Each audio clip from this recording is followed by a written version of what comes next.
Good morning friends. एक और कहानी के सेशन में आपका स्वागत है। तो चलिए आज की कहानी को शुरू करते हैं। एक प्रोफेसर क्लास ले रहे थे। क्लास के सभी छात्र बड़ी ही रुचि से उनके लेक्चर को सुन रहे थे, उनके पूछे गए सवालों का जवाब दे रहे थे।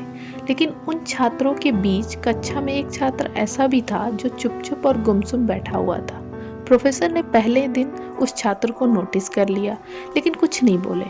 लेकिन जब 4-5 दिन तक ऐसा ही चला तो उन्होंने उस छात्र को क्लास के बाद अपने केबिन में बुलवाया और पूछा, तुम हर समय उदास रहते हो, क्लास में अकेले और चुपचाप बैठे रहते हो, लेक्चर पर भी ध्यान नहीं देते, क्या बात है, कुछ परेशानी है क्या?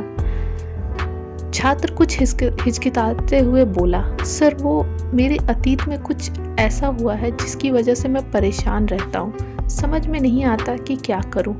प्रोफेसर भले व्यक्ति थे। उन्होंने उस छात्र को शाम को अपने घर पे बुलवाया। शाम को जब छात्र प्रोफेसर के घर पहुंचा तो प्रोफेसर ने उसे अंदर बुलाकर बैठाया, फिर स्वयं किचन में चले गए और शिकंजी बनाने लगे। उन्होंने जानबूझकर शिकंजी में नमक ज़्यादा डाल दिया। फिर किचन से बाहर आकर शिकंजी का गिलास छात्र को देकर कहा, ये लो शिकंजी पियो।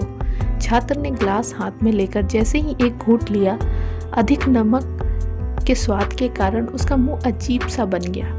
यह देख प्रोफेसर ने पूछा, क्या हुआ, शिकंजी पसंद नहीं आई? नहीं सर, ऐसी कोई बात नहीं है, बस शिकंजी में नमक थोड़ा ज़्यादा है, छात्र बोला।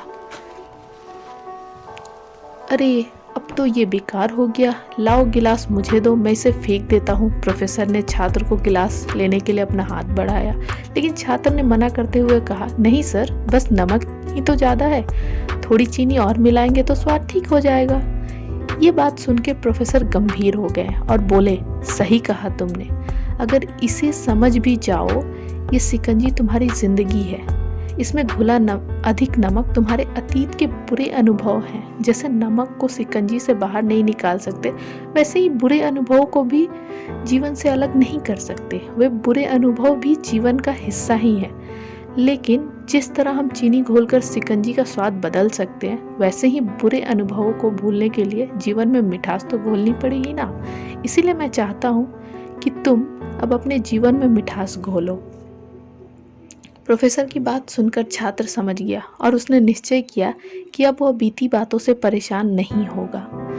तो दोस्तों, इस कहानी से हमें ये सीख मिलती है कि जीवन में अक्सर हम अतीत की बुरी यादों और अनुभवों को याद कर दुखी होते रहते हैं। इस तरह हम अपने वर्तमान पर ध्यान नहीं दे पाते और कहीं ना कहीं अपना भविष्य बिगाड़ लेते हैं। जो हो चुका उसे सुधारा नहीं जा सकता, लेकिन कम से कम उसे भुलाया तो जा सकता है।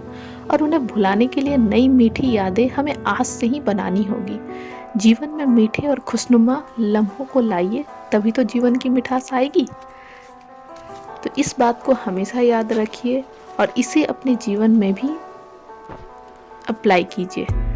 तो इसी के साथ आज की स्टोरी को ख़त्म करते हैं। एक और स्टोरी में बहुत जल्द मिलेंगे, तब तक के लिए धन्यवाद।